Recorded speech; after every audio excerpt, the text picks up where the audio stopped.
Yan po, binabaklas ko na yung lumang kahoy para palitan na siya ng panibago kasi luma na yan.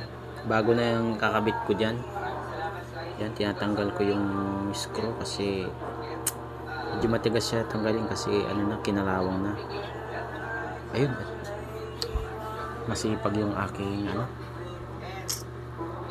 assistant, sinasalo niya kaagad. Yan, natanggal na. Ito, kabit ko na yung bagong kahoy.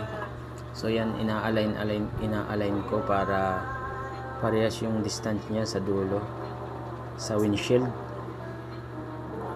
At pagkatapos niyan, lalagyan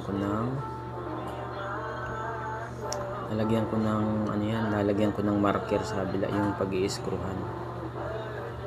Bubuhitan ko doon sa kabila para yun yung susundan ng screw pag kinabit ko yun. Lalagyan ko na siya ng marker. Yun, ganun po ang pag-align niyan, pagkakabit, para tanggalin ko siya ulit. Yan.